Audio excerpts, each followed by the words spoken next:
Señor mi Dios, al contemplar los cielos, el firmamento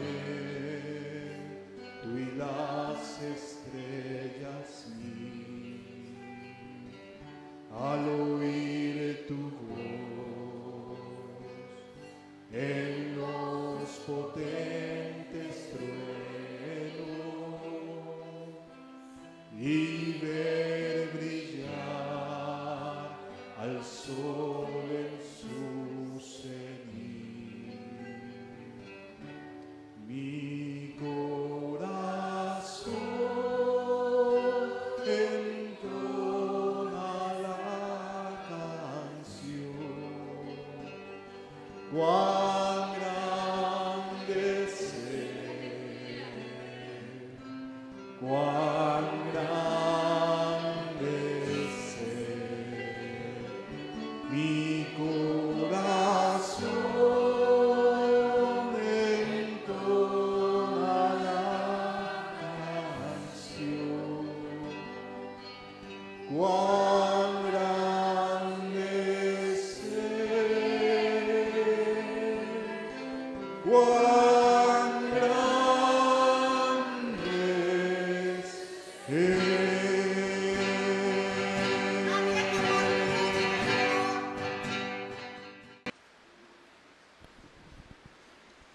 Pues el día de hoy vamos a estar hablando de un tema que coincide con el día de hoy. No sé si lo sepas, pero si no, pues entérate. Hoy hace 50 días fue la fiesta de la Pascua judía. ¿Esto qué significa?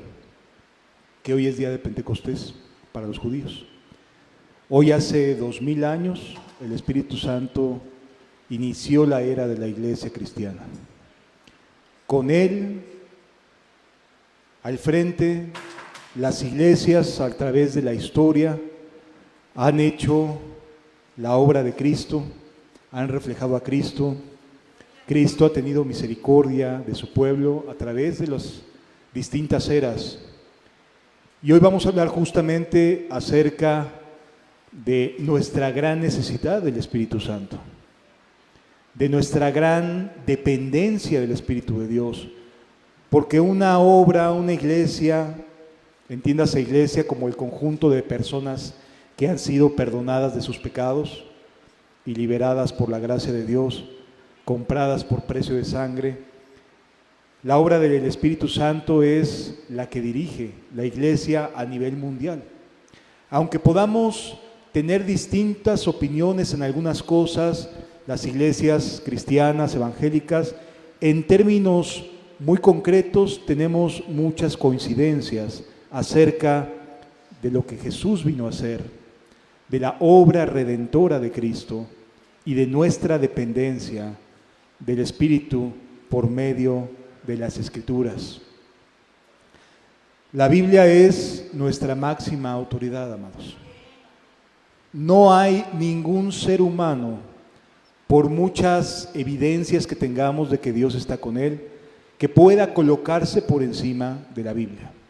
La Biblia siempre debe ser nuestra fuente primaria de todo lo que pensemos, de todo lo que analicemos, de todo lo que hagamos. Nuestra vida debe estar concentrada y centrada en las Sagradas Escrituras. Y por medio de ellas es que podemos conocer al Espíritu Santo. ¿Qué pasa si el Espíritu de Dios no está guiando la vida de alguien? ¿Qué sucedería si de pronto las personas que han dado muestras y frutos de que Dios está con ellos, de repente se alejan de Dios? Para algunas personas esto no es posible. Sin embargo, la Biblia nos da evidencias de que las personas se alejan de Dios, se aíslan, regresan a las cosas vanas que un día estuvieron en sus vidas. ¿Quiere decir con esto que están perdidos? no todavía, pero sí van camino a una destrucción, porque Dios es justo y no tendrá por inocente al que es culpable. Leamos juntos lo que le pasó al pueblo de Israel en el libro del profeta Jeremías, en el capítulo 2. Libro del profeta Jeremías, capítulo 2, a partir del versículo 1. Dice la Escritura: vino a mí palabra de Jehová diciendo: anda y clama a los oídos de Jerusalén, diciendo: así dice Jehová, me he acordado de ti, del amor de tu desposorio, cuando andabas en pos de mí en el desierto, en tierra no sembrada. Santo era Israel a Jehová, primicias de sus nuevos frutos. Todos los que le devoraban eran culpables. Mal venía sobre ellos, dice Jehová. ¿Qué es lo que Dios está queriendo transmitirle a su pueblo? Que hubo un momento en su pasado que caminaron con Dios y andaban bien. Que hubo un momento que Dios está trayendo a su mente de cómo el pueblo confiaba y creía en Dios por encima de sus circunstancias.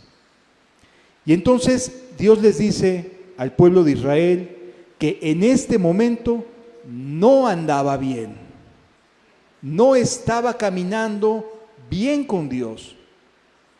Y vale la pena decirte algo: el pueblo de Dios en este momento, Jerusalén, tenía su culto. Es decir, Jerusalén tenía su templo y los hebreos, los judíos, acudían al templo. Tenían sus formas, tenían sus hábitos, sus costumbres, sus tradiciones y acudían al templo.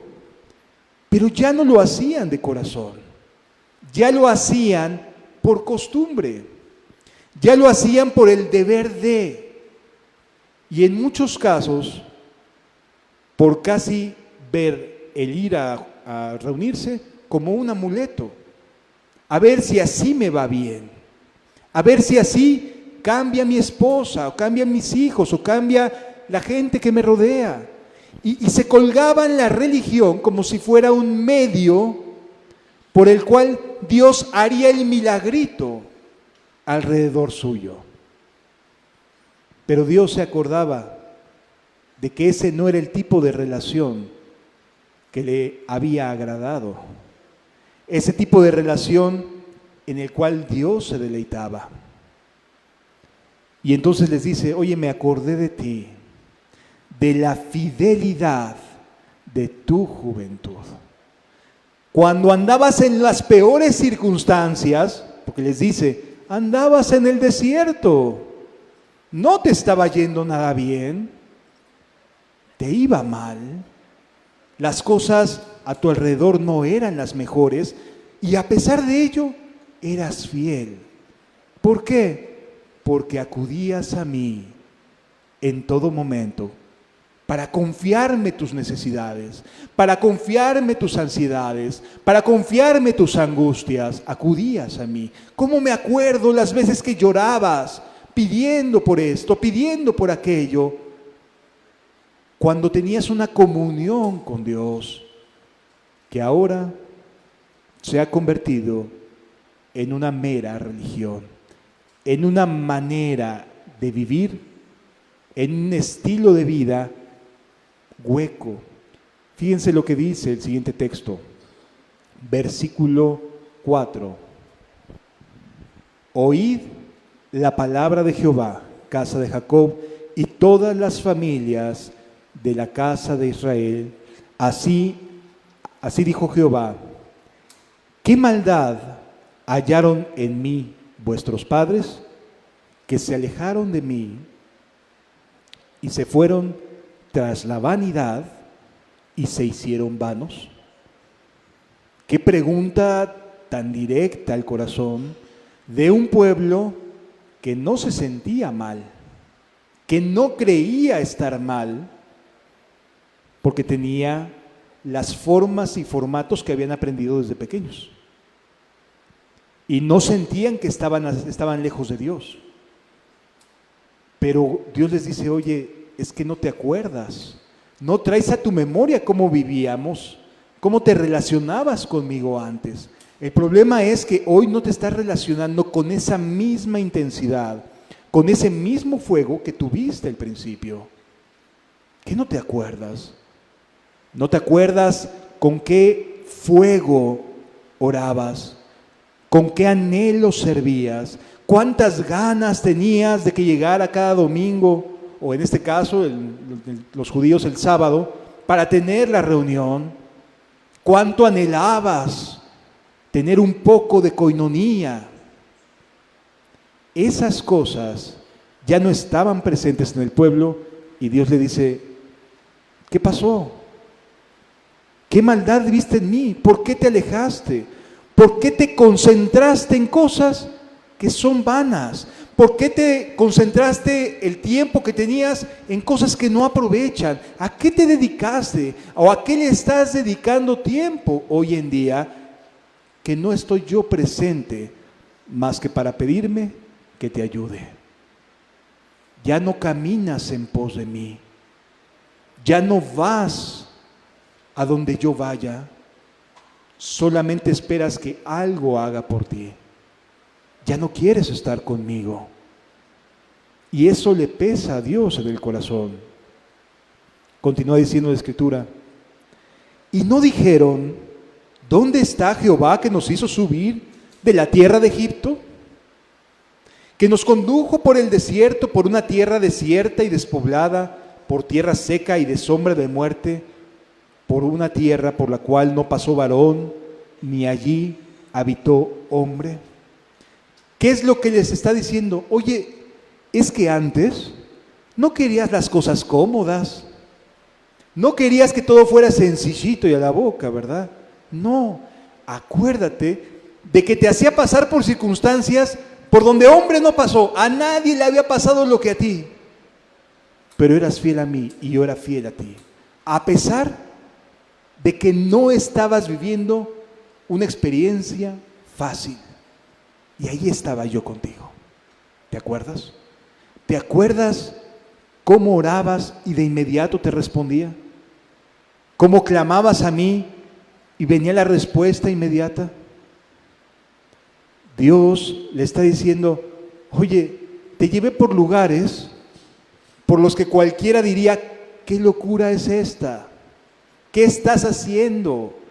¿Por qué estás tomando esta serie de decisiones? ¿Qué locura estás a punto de hacer? Cuando Dios nos lleva, hacemos cosas muy inusuales, muy locas, muy poco cómodas. Porque, amados, lo más cómodo sería estar allá afuera. Lo más cómodo sería estar echando una cascarita, viendo televisión, buscando en qué me divierto, o quizás, como los judíos, en alguna religión que no cambia, que no produce cambios internos, pero sí bastante comodidad, porque te acoplas. Aquí Dios a lo que te está convocando es a que te preguntes, Señor, ¿quieres que vaya contigo en una nueva aventura? Por tierras que hombre no pisó. ¿Por qué no te preguntas, ¿dónde está Jehová tu Dios que te hizo subir de la tierra de Egipto? Y en lugar de llevarte por el camino comercial más natural y habitual para viajar de la tierra de Canaán a Egipto, te llevé por el desierto del Sinaí, por lugares inhóspitos, por lugares que cualquiera diría, están perdidos y no van a llegar a su destino porque se desviaron por los lugares menos lógicos que podrían haber pasado. Y hasta aquí nos ha traído Jehová, amado. porque hemos vivido cosas que ninguna otra persona ha vivido. Y Dios no nos ha abandonado, no nos ha dejado. Entonces, preguntémonos, ¿vale la pena seguir adelante o nos detenemos?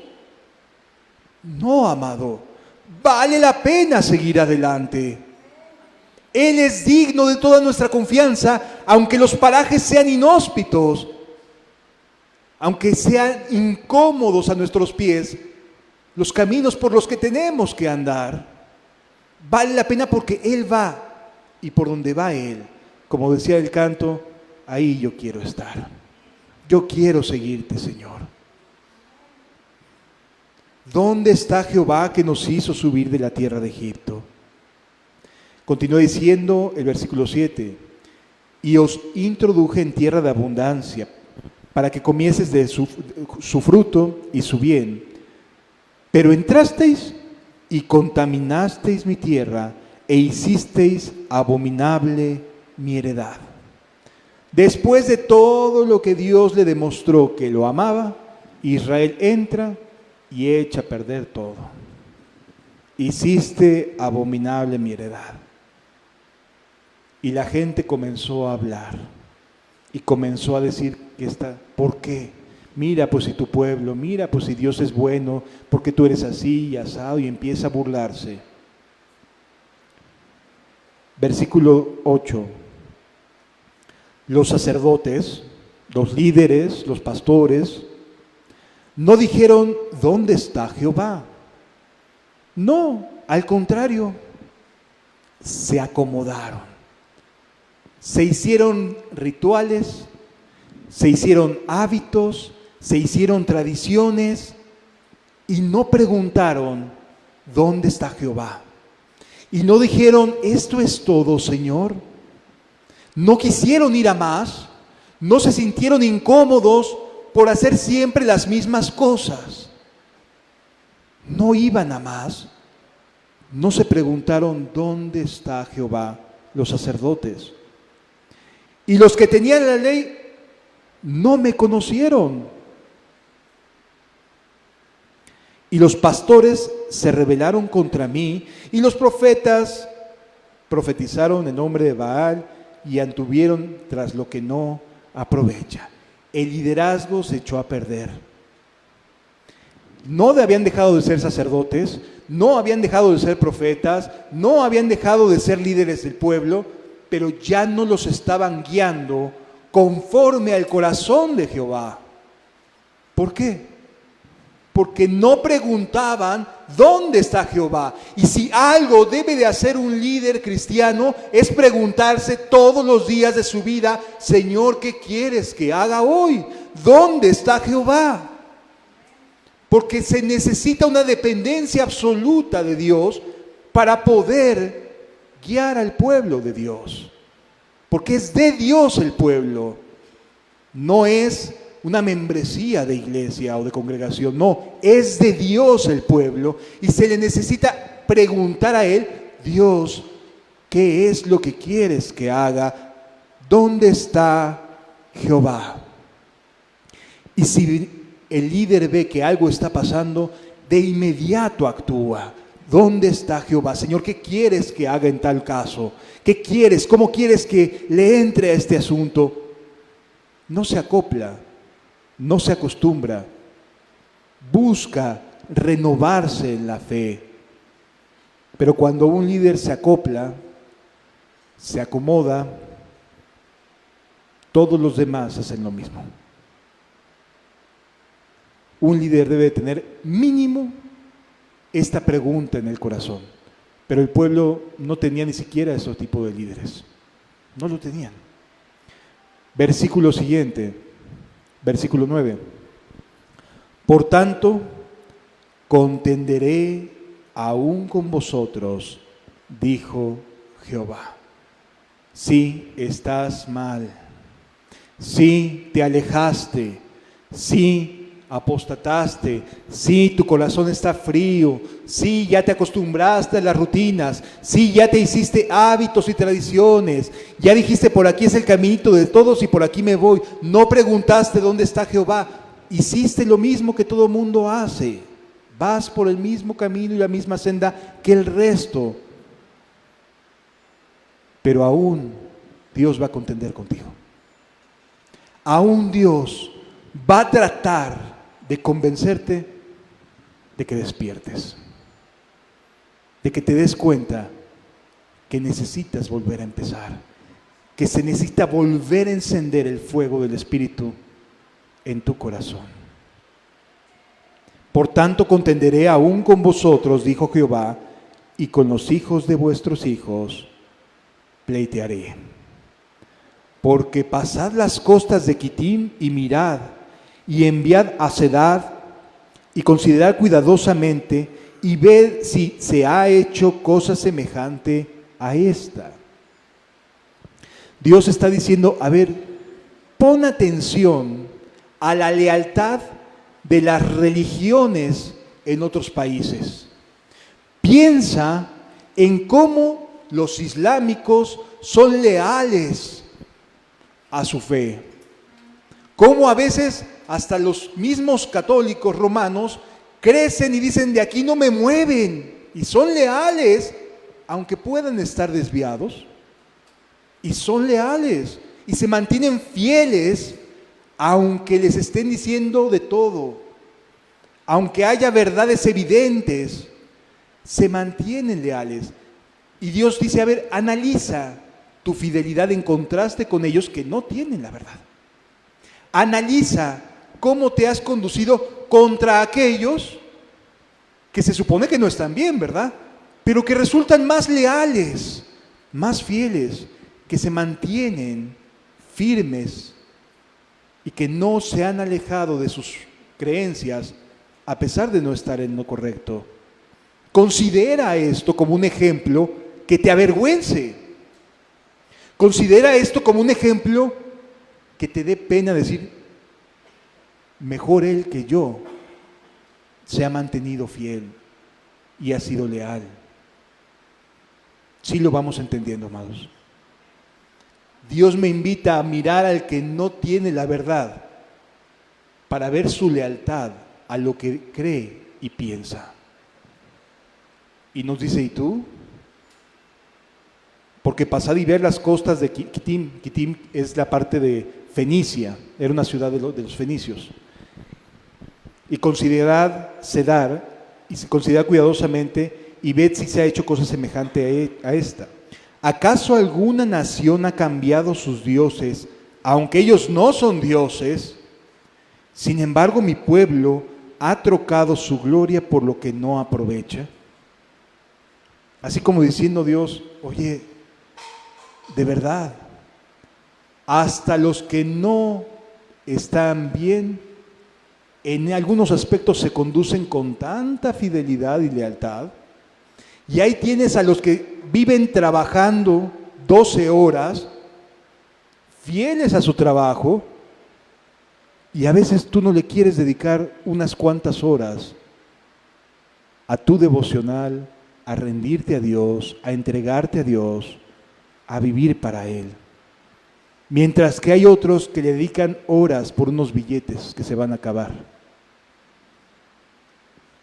Eso deberíamos de mirar y decir, Señor, si en verdad creo que tú estás y eres por encima de todo, debería de darme vergüenza, de darme cuenta cuán poco comprometido estoy contigo, Señor. Cuán poco estoy comprometido contigo realmente. Versículo siguiente. Espantaos, cielos, sobre esto y horrorizaos. Desolaos en gran manera, dijo Jehová, porque dos males ha hecho mi pueblo. Me dejaron a mí fuente de agua viva y cavaron para sí cisternas, cisternas rotas que no retienen agua. ¿Cuál es el gran mal o los dos grandes males de Israel? Se alejaron de la fuente de agua viva, les dio flojera, les dio pesadez, les dio miedo el compromiso que genera estar en la presencia de Dios, porque, amado, vivir en la presencia de Dios te genera compromiso con Él. Y entonces es más fácil generar compromiso con una congregación que con la presencia de Dios. Por supuesto que es más cómodo, porque estar en la presencia de Dios te genera negación, entrega, ir a la cruz, morir al yo. Esas palabras no le gustan a la carne, y estar viviendo en tu comunión diaria con Dios te genera cambios y te genera compromiso con Dios. Híjole, y a la gente no le gusta comprometerse. Entonces prefieren, mejor me comprometo con una religión, con una manera de pensar, me comprometo con un trabajo, me comprometo con esto, mejor hago esto otro, que seguir ahí todo el tiempo metido en la presencia de Dios, porque voy a acabar muerto al yo. Sí, vas a acabar muerto al yo. Tu yo va a terminar fulminado por la presencia de Dios. Y es mucho más cómodo comprometerte para salir huyendo de la presencia de Dios en el nombre de Dios, que mantenerte en su presencia sabiendo que estarás muriendo al yo cada vez que entres al lugar santísimo. Es mucho más cómodo, mucho más fácil. Y entonces te encuentras personas que en el nombre del Señor se alejan de Él. Increíble, pero es una realidad. Buscan cómo escaparse. Y entonces dos males hace el pueblo. Se alejan, pero para no sentirse mal, se hacen cisternas rotas. Es decir, no, si no me estoy alejando, yo estoy bien. Yo nomás estoy haciendo esto otro para el Señor. No, si no estoy mal. Yo solamente estoy trabajando con esmero para la obra de Dios. Está bien, nadie te quita eso. Pero si estuvieras en la presencia del Señor, generaría compromiso de tal manera que se haría evidente que estás en la presencia de Dios. Cuando Elías aparece en el libro de Samuel, en el capítulo 17, decía: vive Jehová en cuya presencia estoy. Estaba tan consciente Elías de estar en la presencia de Dios que podía decir: vive Jehová en cuya presencia estoy. Él se metía en la presencia de Dios. ¿Y sabes qué hizo Dios? Lo mandó a una cueva. Lo trata. Amado, es que de verdad, estar en la presencia de Dios es estar siendo tratado por Dios. Y a la carne le pesa eso. ¿Sí me estoy dando a entender? Y Elías lo envía a una cueva para que lo cuiden los cuervos. Cuando llega y da una profecía tremenda y la profecía se está cumpliendo como lo dijo, él está escondido y siendo tratado por Dios. Y luego lo envía a una viuda que ni siquiera es israelita. Eso es trato de Dios. Vive Jehová en cuya presencia estoy. No es algo extraordinario, sino es un trato personal. Es con uno, es aquí adentro del corazón. La gente luego quiere que Dios haga algo y que reparta, ¿no? Sí, me está dando a mí, pero también a todos, ¿no? Para que no sienta tan feo. Es un trato personal. Estar en la presencia de Dios es seguir el camino de Elías. Y Elías se tuvo que ir al desierto y luego lo corretearon porque mató a los sacerdotes de Balaam. Y entonces, de verdad, le estaba yendo mal. No tenía nada de éxito, ¿verdad? No era el gran predicador, no. Se la pasó gran tiempo de su vida, de su ministerio, escondido. Escondido. Nada más salía para hablar de parte de Dios y regrésate, porque de inmediato había una reacción visceral de de las autoridades para atacar y destruir a Elías. Eso es vivir en la presencia de Dios, amado. Quien te diga que es color rosa, te está mintiendo. Vivir en la presencia de Dios es disponerte a hacer morir tus anhelos, tus metas, lo que tú crees que vale la pena, y colocar lo que Dios sabe que vale la pena en su lugar. Eso le pesa a la carne, y ese no es un agradable mensaje para nosotros. Pero para los que queremos vivir en la presencia de Dios, es pesado. Es ir de una a otra, a otra, a otra en el desierto. ¿Sí? No, amado, Jesús no es un solucionador de problemas. Él te hace nuevo enteramente. Y lo que tú crees que vale la pena, te vas a dar cuenta que no vale la pena si estuvieses en su presencia. Si te dedicas a estar en su presencia, te vas a morir. Y no lo digo de manera física, pero sí te va a llevar a estar renunciando y renunciando y renunciando y colocando sus prioridades y colocando su reino y colocando sus metas, sus anhelos en tu corazón. Si no estás dispuesto a hacerlo, este camino no es para ti. Pero si estás dispuesto a hacer morir en ti lo terrenal, este camino es para ti. Y es un camino lleno de gozo, porque cuando duele, duele, pero después, de inmediato viene el gozo. Y sí es cierto, hay que tomar decisiones. Y las decisiones provocan dolor, no solo en uno, sino también en nuestro entorno, porque nos va a generar un cambio de vida. Nos va a generar cambios que nuestro entorno, que está acomodado y amoldado a nuestro estilo de vida, va a decir: ¿qué te está pasando? Como que ya perdiste un tornillo, ¿no? Te van a decir loco, te van a decir absurda. Vale la pena ese momento de crisis con relación al gozo que viene cuando ves que puedes vencer aquellas cosas que hoy no puedes vencer. Pero Dios trata con el corazón, y el Espíritu Santo es eso justamente. Él se encarga de vivir haciéndote quebrantar aquellas cosas que muchas veces no te gustaría que fueran tocadas. Y la verdad, amado, Dios toca cosas y nos demuestra que hay más cosas valiosas de lo que creíamos en nuestras vidas.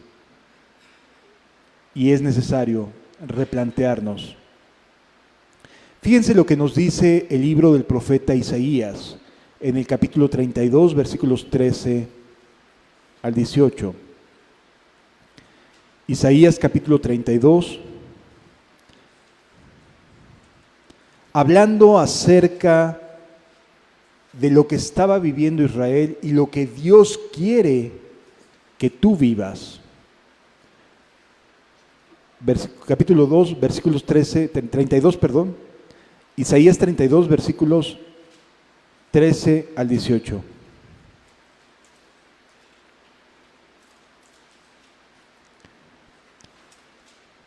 Sobre la tierra de mi pueblo subirán espinos y cardos, y aún sobre todas las cosas en que hay alegría en esta ciudad de alegría.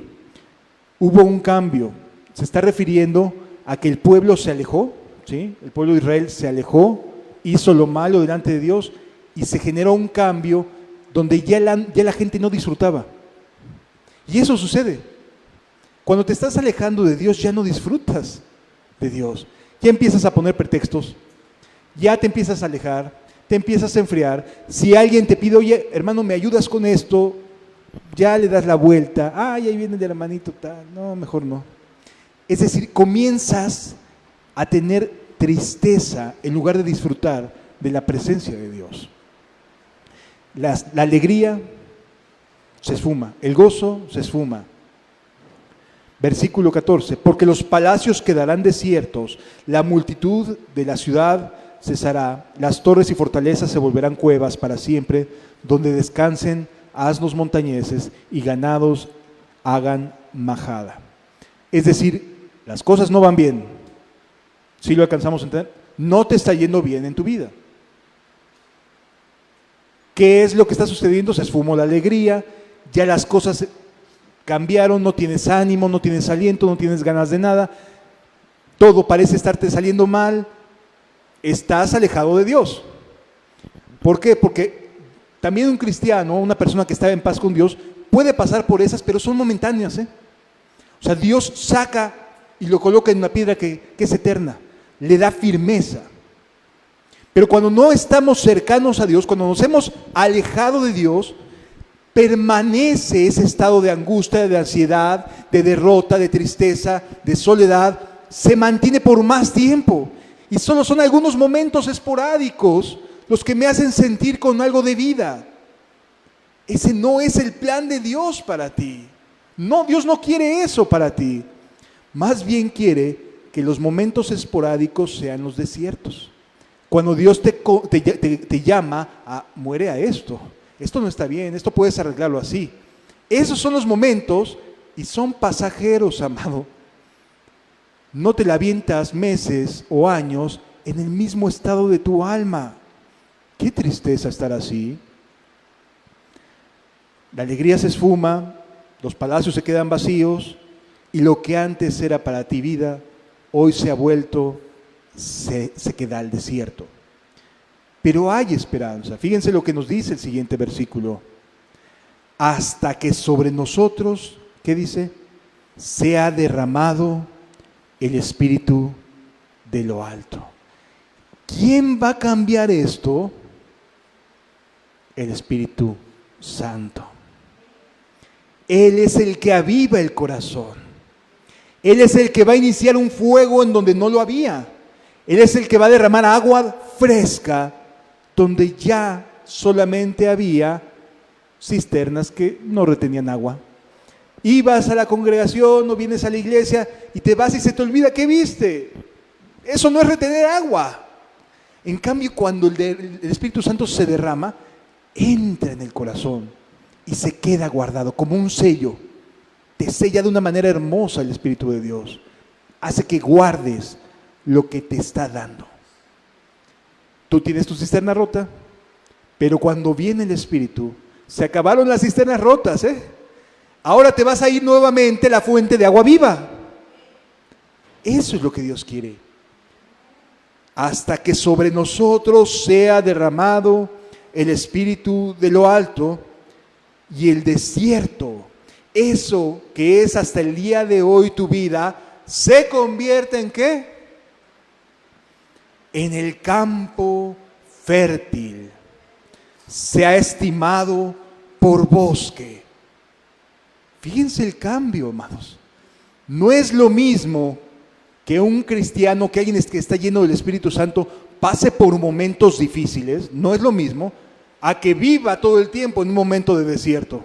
No, ese no es el plan de Dios. El plan de Dios es que pases, seas fortalecido, entiendas por qué se le llama consolador al Espíritu Santo, lo conozcas más y salgas y continúes con una vida con gozo, amor, paz, paciencia, benignidad, bondad, fe, mansedumbre, templanza. Es decir, el fruto del Espíritu. Ese es el plan de Dios. Lo normal no es que te apagues. Lo normal no es que te vuelvas en un desierto en tu corazón. Eso no es lo normal. ¿Sí lo vamos entendiendo, amado? ¿Cuándo se da este cambio?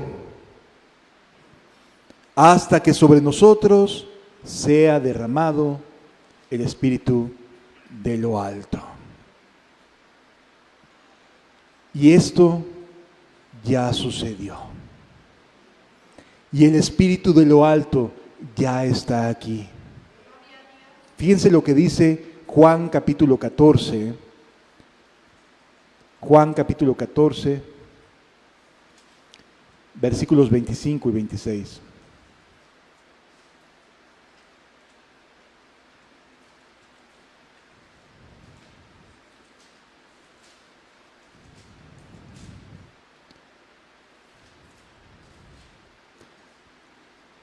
Mas el Consolador, el Espíritu Santo, Bueno, dice el versículo 25, os he dicho estas cosas estando con vosotros. Perdónense el 15 y al 18. Si me amáis, guardad mis mandamientos.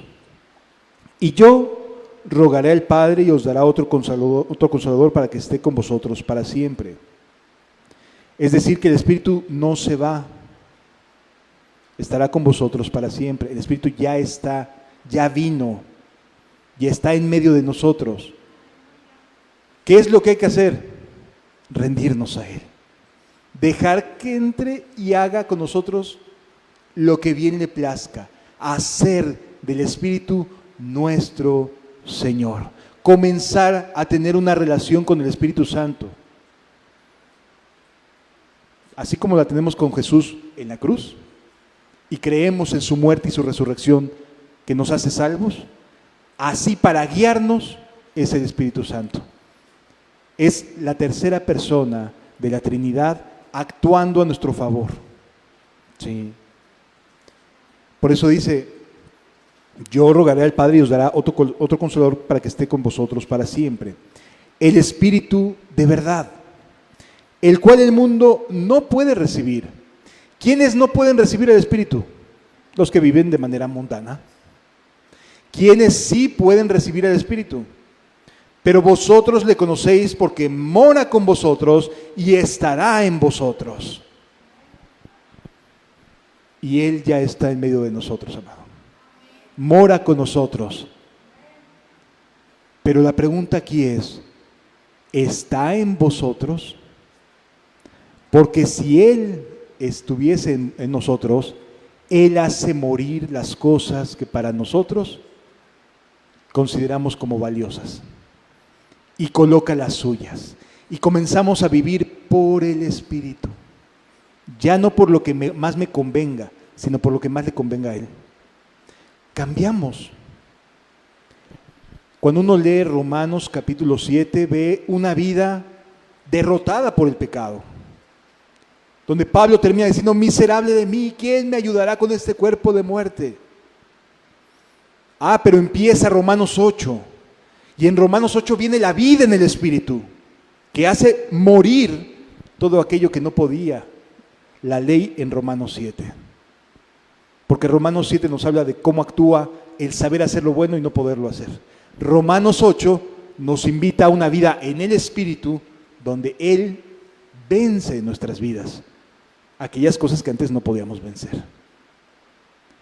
El Espíritu de verdad, el cual el mundo no le ve ni lo conoce, porque mora con vosotros y estará en vosotros, no os dejaré huérfanos, vendré a vosotros. El camino del cristiano no es de orfandad. No vayas a pensar que estás tú solito, No estás tú solita en este camino. El Espíritu de Dios no te ha dejado huérfano. A ninguno. Más bien, somos nosotros los que hemos tapado nuestros ojos a mirarlo, a darnos cuenta que está y que nos quiere ayudar y que quiere encender el fuego nuevamente y que vuelvan sus palabras a entrar en tu corazón y provocar lo que siempre ha provocado Él, convicción de estar contigo. Ahora sí vamos a leer versículos 25 y 26. Os he dicho estas cosas estando con vosotros, mas el Consolador, el Espíritu Santo, a quien el Padre enviará en mi nombre, Él os enseñará todas las cosas y os recordará todo lo que ya os he dicho. El Espíritu de Dios es un maestro para tu vida. El Espíritu de Dios es alguien que te va a revelar su palabra. El Espíritu de Dios es alguien que te va a enseñar cómo enfrentar cada desafío. Pero es Él en ti. No tus ideas, no tus opiniones, no tu propia imagen, porque a veces hasta cuidamos nuestra propia imagen, ¿no? Como Nicodemo, va de noche a preguntarle a Jesús, estas cosas que tú haces no las puede hacer nadie si Dios no está con él. A veces cuidamos mucho nuestra imagen, no me vayan a decir algo, ¿no? ¿Y qué? que nos vieran diciéndole al mundo: Señor, sálvame, Señor, reconcíliame contigo. ¿Y qué? Si tengo que gritarlo a los cuatro vientos: Señor, ayúdame. ¿No valdría la pena más estar en paz con Él que estar cuidando la imagen propia? Vale más la pena estar con Él. Juan capítulo 16, versículos 12 y 14. Tengo muchas cosas que deciros, pero ahora no las podéis sobrellevar. Pero cuando venga el Espíritu de verdad, Él os guiará a toda la verdad, porque no hablará por su propia cuenta, sino que hablará todo lo que oyere, y os hará saber las cosas que habrán de venir. Él me glorificará, porque tomará de lo mío y os lo hará saber. ¿Sabes quién te sabe decir exactamente cuál es la voluntad de Dios para tu vida? El Espíritu Santo. Así que vale la pena que inicies a tener una vida de comunión con el Espíritu Santo, porque te va a decir exactamente que sí y que no, porque va a tomar de lo Padre y te lo va a hacer saber. Es compromiso suyo, no mío, ¿eh? Él se compromete a decirte qué hacer y qué no hacer. Él se va a convertir en tu maestro, tu guía. Sí, hablará de distintas maneras, pero se va a comprometer a decirte cómo vivir en Cristo. ¿Sí lo vamos entendiendo? Necesitamos al Espíritu Santo, ¿verdad? Necesitamos que nos ayude, porque esta vida no la podemos andar como huérfanos. Y amado, nadie del mundo se va a preocupar por tu vida espiritual, ¿eh? Nadie, solo el Espíritu de Dios. Así que más vale que entendamos que no estamos huérfanos siempre y cuando nos apeguemos al Espíritu de Cristo. Cuando Jesús vino, Él fue el designado para bautizar, para sumergir en esta vida tan distinta al de la religión. En Jeremías vemos al pueblo religioso, ese pueblo que tiene sus formas, sus formatos, pero no tiene vida interna. Y Él, Jesús, se compromete a lo siguiente. Mateo capítulo 3, versículos 11 y 12. Está hablando Juan el Bautista y dice: yo la verdad os bautizo en agua para arrepentimiento, pero el que viene tras mí, cuyo calzado yo no soy digno de llevar, él es más poderoso que yo. Él os bautizará ¿con qué? Con Espíritu Santo y fuego. Es Jesús el único que nos sumerge en esta vida del Espíritu. Entrar a través de la puerta angosta nos lleva a tener una vida en el Espíritu. Y cuando el cristiano va perdiendo a lo largo de su caminata este fuego, necesita reavivarse, necesita retomar su esfuerzo, necesita volver a tomar aliento y decir: sí, sí vale la pena, Señor, pero te necesito a ti, no a mí, te necesito a ti. Sé tú en mí de todas las maneras posibles. Ahora sí, vayámonos a lo que sucedió este día hace 2000 años. Hechos capítulo 2. Hechos capítulo 2, versículo 1.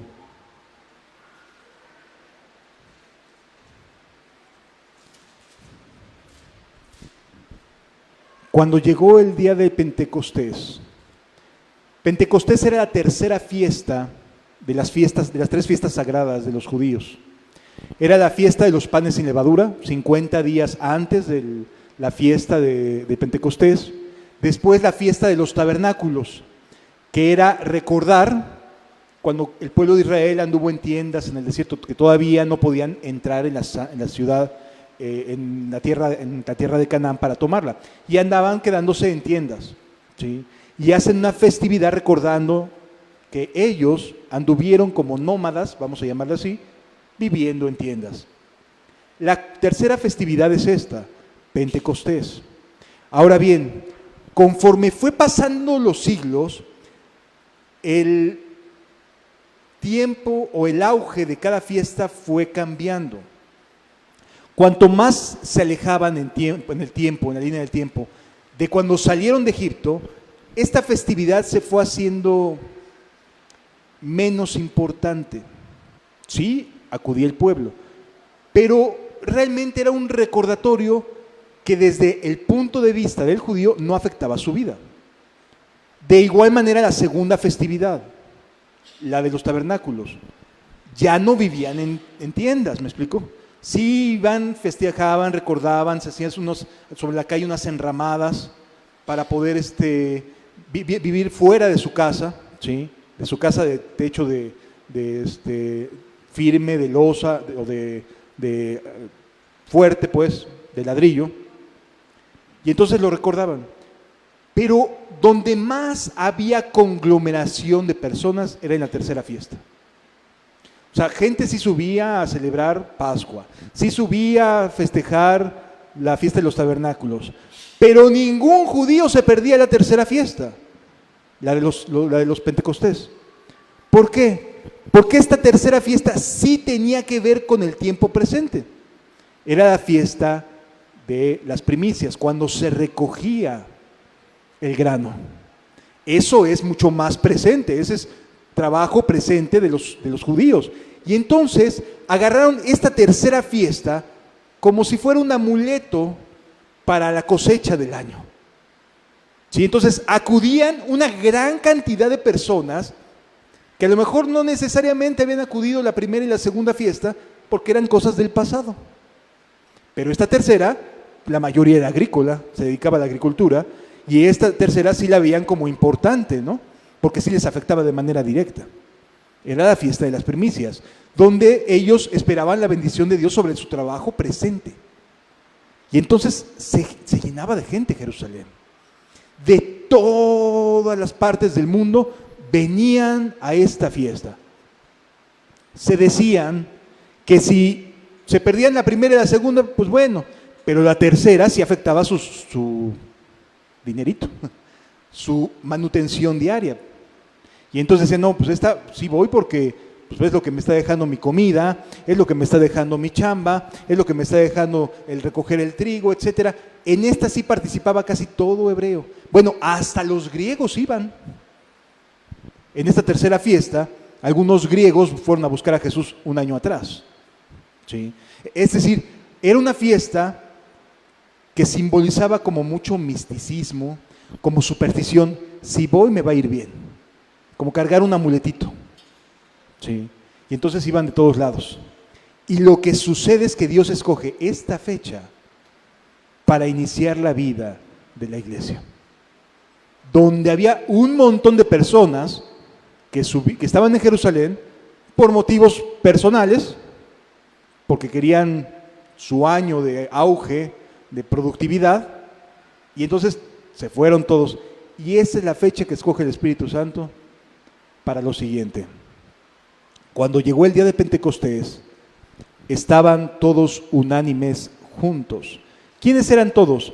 Los discípulos de Jesús.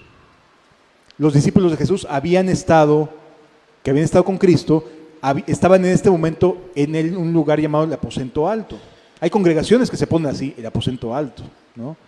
Es decir, había este espacio donde se juntaban para orar, para conversar, etc.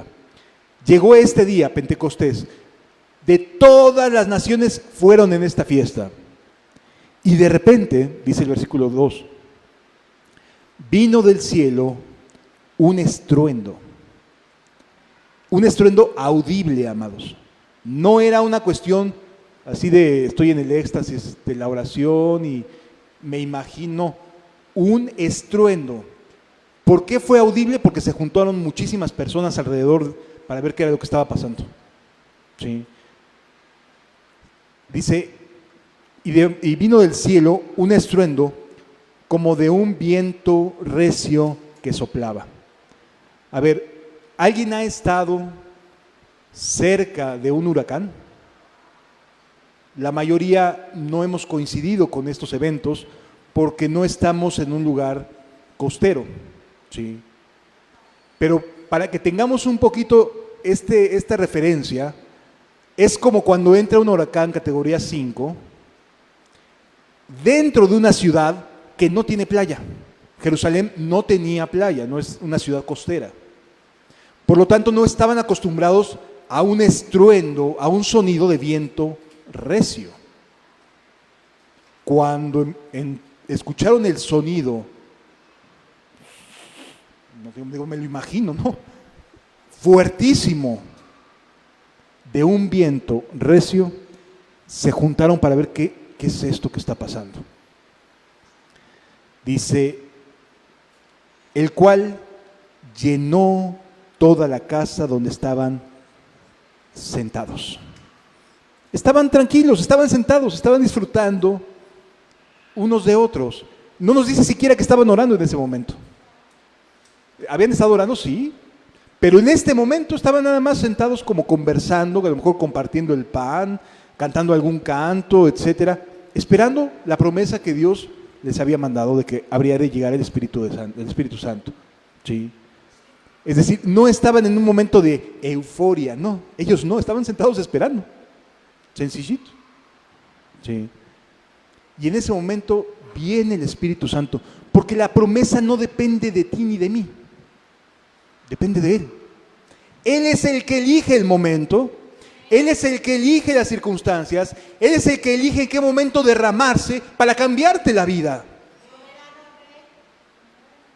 Y Él está aquí para hacerlo. Él está aquí para hacerlo, para que no vuelvas a ese sequedal que has venido viviendo. Continúa diciendo la Escritura, estaban sentados y se llenó todo. Dice, y se les aparecieron lenguas repartidas, idiomas, es la palabra en griego, idiomas repartidas, como de fuego. Ellos eran hebreos.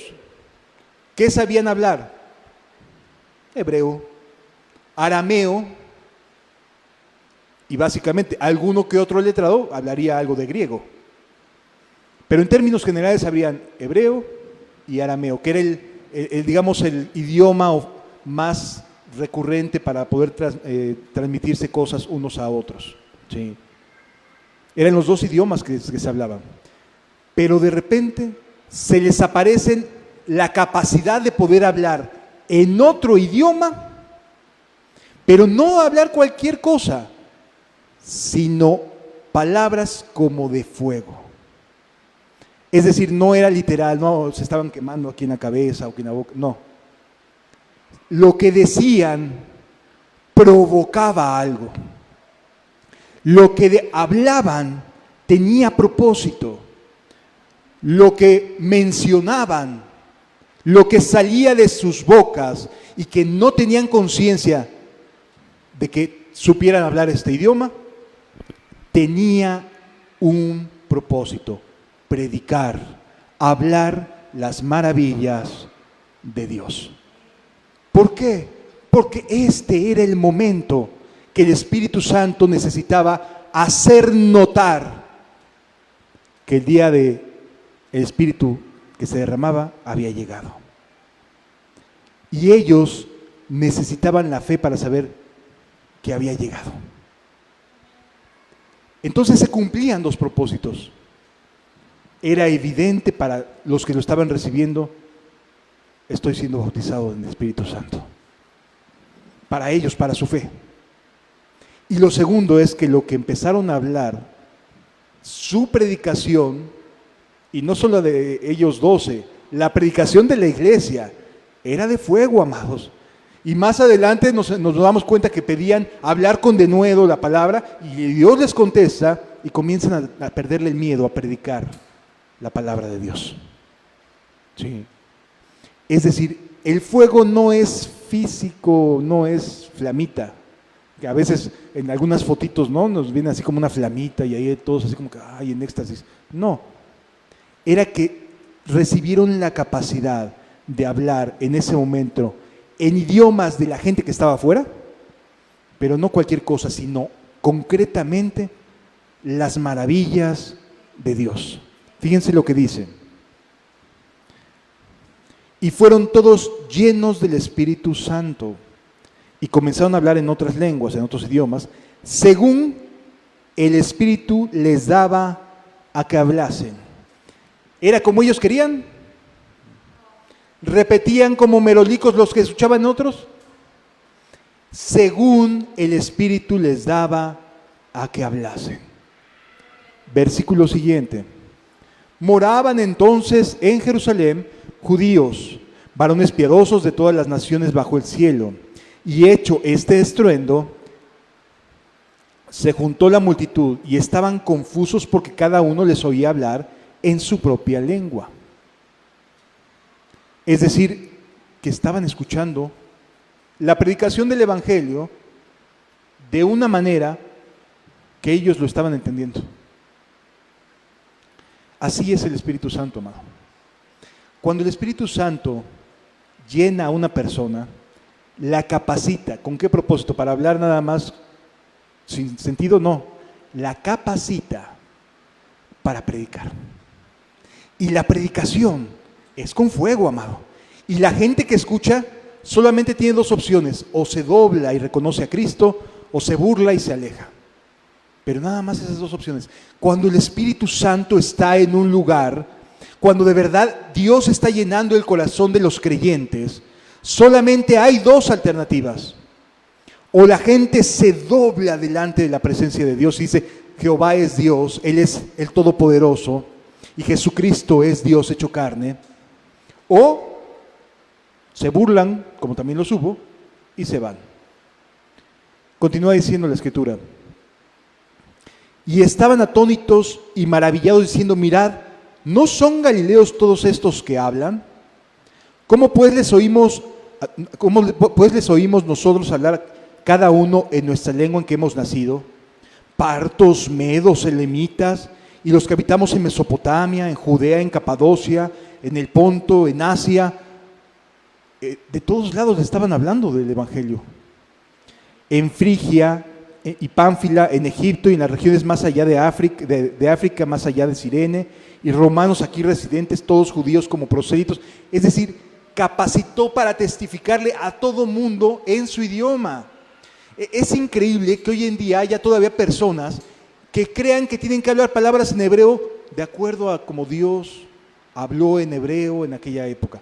Aquí vemos que Dios capacita a los santos para hablarles de acuerdo al idioma. Fueron misioneros en ese momento, hablando de acuerdo al idioma de cada lugar. No hizo que los otros fueran al hebreo, no. Fueron que los hebreos hablaran en idiomas. Es decir, eso es una falsedad sobre espiritualizar el tema de, ay, es que el hebreo se dice así, como si fuera muy espiritual eso. Amados, aquí vemos al Espíritu Santo capacitando de manera sobrenatural para testificar de Cristo, en el idioma de ellos. No necesitamos hablar hebreo para ser más espirituales, necesitamos al Espíritu Santo. Él es el único que nos da la posibilidad de hablar con poder del Evangelio. ¿Sí lo vamos comprendiendo, amados?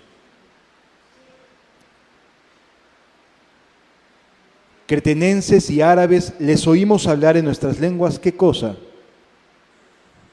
Las maravillas de Dios. Las lenguas eran comprensibles, no para todos, pero sí para los que estaban ahí de esa nación. Eran idiomas, amado.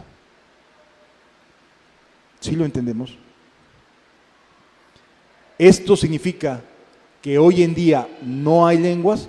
Probablemente sí, si el Espíritu Santo considera que tienes que irte a China y no sabes chino mandarín, a lo mejor te ayuda para que te des a conocer y testifiques acerca de Cristo. Eso sí lo creo, porque sí creo y creemos que los dones están vigentes hoy en día. Pero es el Espíritu el que reparte, es el Espíritu el que da. ¿Para qué? Para hablar del Evangelio, no para hacerte sentir más espiritual. El Espíritu de Dios no es para hacerte sentir más cristiano, no es para darte superpoderes, no. es para su gloria. Es para su gloria, no es para tu gloria, es para la suya. Entonces aprendamos que es Él el que define cómo y en qué momento da. Pero una cosa sí puedes tener seguro. Quiere que deje tu sequedad. Quiere que cambie ese estado de tu alma y pueda ser como un árbol frondoso que dé fruto. Eso sí, tenlo por seguro que quiere para tu vida. Sí. Y estaban todos atónitos y perplejos, diciéndose a unos a otros, ¿qué quiere decir esto? Mas otros, burlándose, decían, están llenos de mosto. O sea, estaban hasta atrás. Estos no querían escuchar lo que se les estaba diciendo. Y los otros sí, cuando menos decían, ¿qué es esto? ¿Por qué nos están diciendo estas cosas? Sí. Amados, hoy en día vivimos una especie de afán ansioso por querer los dones del Espíritu, sin entender que todo don o toda señal que Dios da es para su predicación, para su gloria. Y en cambio las personas están deseosas de ver cosas sobrenaturales para sentirse más espirituales. O sea, es para sentirme bien yo. No, jamás pienses que el Espíritu Santo te va a hacer algo, va a darte algo, si crees que es para ti, ¿eh? No te quiere hacer sentir mejor. De hecho, el Espíritu Santo es quien convence de pecado, de justicia y de juicio. Y créeme que cuando convence de pecado, te hace saber que no estás bien. Y te hace saber que no estás bien porque te quiere llevar así a estar bien. O sea, te quiere llevar fuera de ese estado. Pero amados, no nos vayamos a engañar, ni corramos detrás de los dones. Existen para la gloria de Dios y solo Él reparte conforme sea necesario para su reino. Sí lo vamos entendiendo, amados, pero existen. Y sí, he visto muchas veces los dones actuar de maneras sobrenaturales cuando Él determina que es necesario hacerlo. Sí. Pero aquí lo que importa es que ese día, hoy, hace 2000 años, el Espíritu de Dios llegó para preparar un pueblo para su obra. ¿Sí me explicó? Y eso es lo que Dios quiere para ti y para mí. Que dejes de estar peleándote con tu desierto y te rindas y le pidas al Espíritu de Dios, por favor, ayúdame a entenderte, sé mi consolador, sé mi guía, permíteme relacionarme contigo, déjame conocerte, déjame seguirte a la manera bíblica. Y Dios, por supuesto, que te va a decir, sí, porque para eso vino, para ayudarnos. Cerremos nuestros ojos y pidámosle a Dios que nos conceda el gran honor de que su Espíritu nos diga, quiero estar en tu vida. No solo estar contigo, sino estar en ti. Es algo que Dios desea. Hasta que el Espíritu de Dios sea derramado, seguirás viviendo en esa sequedad. La buena noticia es que el Espíritu de Dios ya vino y está aquí. Y Él desea tomar el control de tu vida y que tú te entregues voluntariamente a la vida en el Espíritu.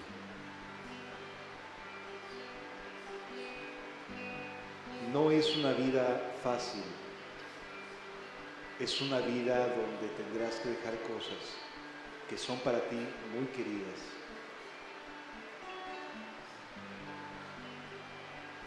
Es una vida en la que eres llevado a renunciar,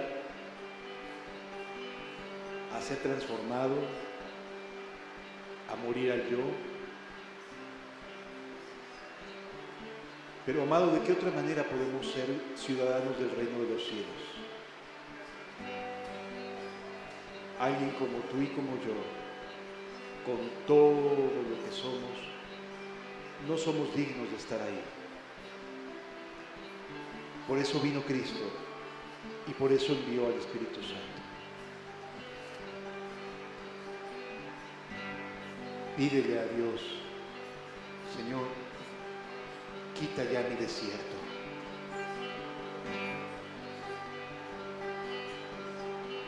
Ten misericordia de mí, oh Dios. Ten misericordia de mí, porque en ti ha confiado mi alma, y a la puerta de tus alas me ampararé.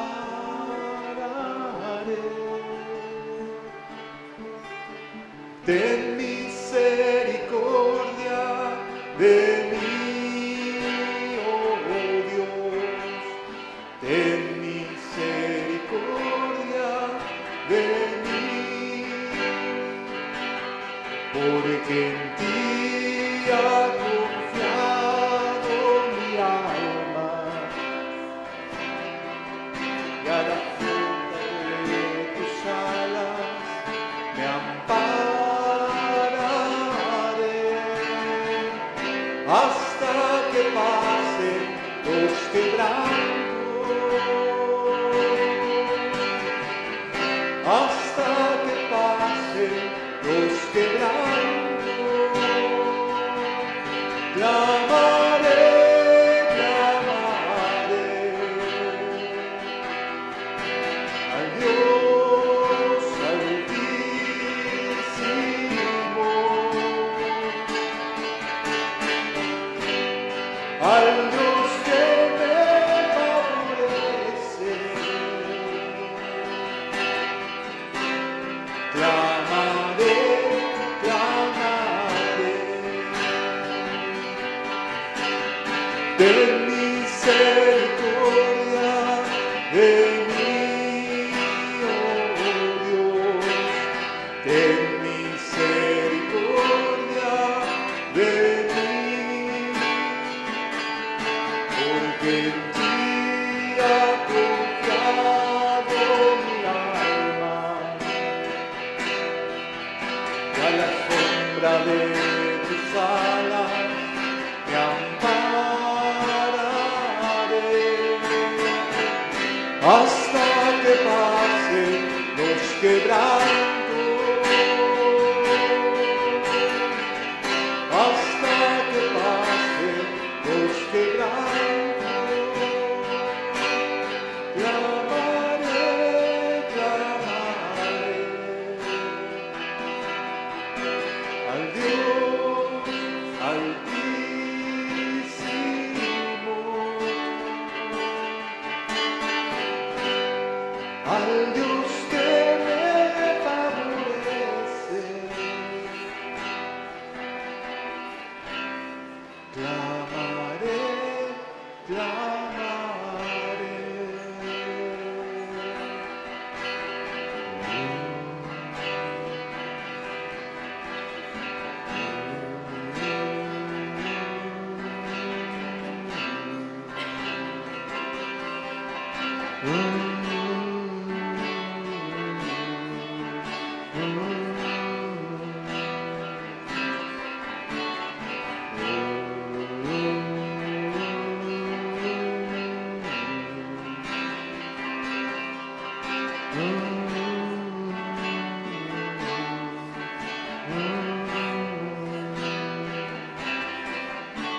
Las puertas de los cielos se abrirán,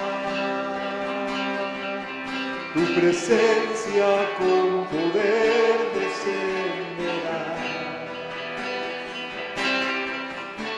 Las puertas de los cielos se abrirán, presencia con poder descenderá. Como fuego abrasador de fundiciones, como fuego que hace hervir las aguas, para hacer notorio hoy tu nombre a tu pueblo que escogiste hoy. Como fuego abrasador de fundiciones, como fuego que hace hervir las aguas, para hacer notorio hoy tu nombre, y a tu pueblo que escogiste hoy.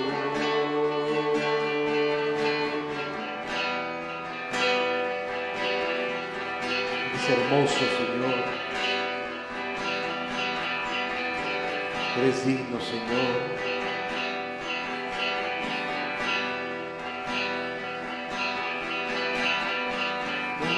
Otra vez abriré ríos en el desierto, mi espíritu derramaré sobre tu generación.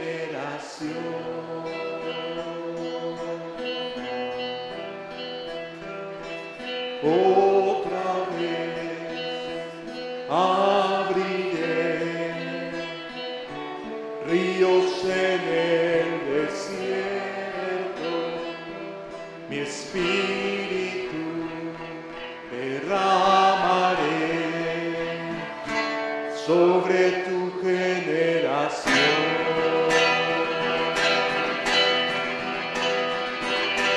Voz que clama en el desierto, prepara camino al Señor, endereza sus sendas,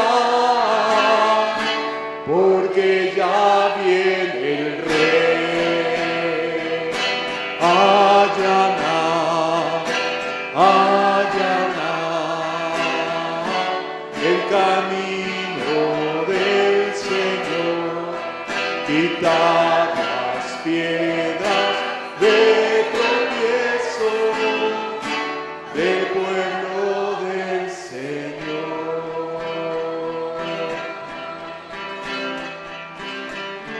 del pueblo del Señor.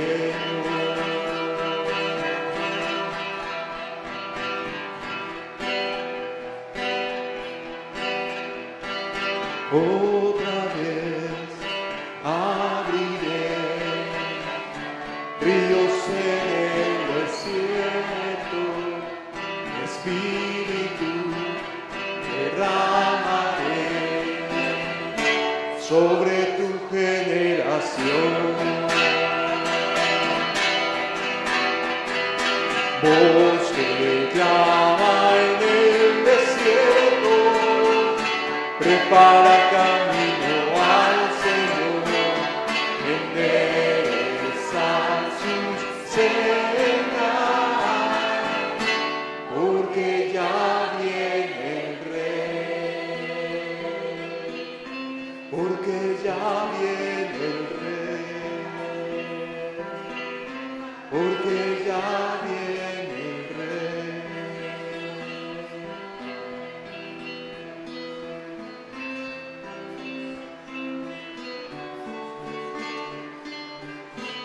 Gracias, Señor.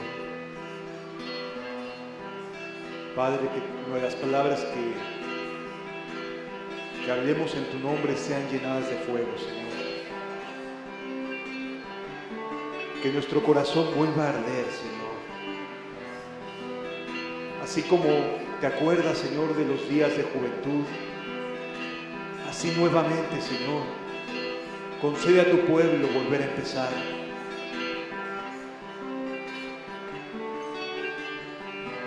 En el nombre de Jesús, Señor.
Espíritu de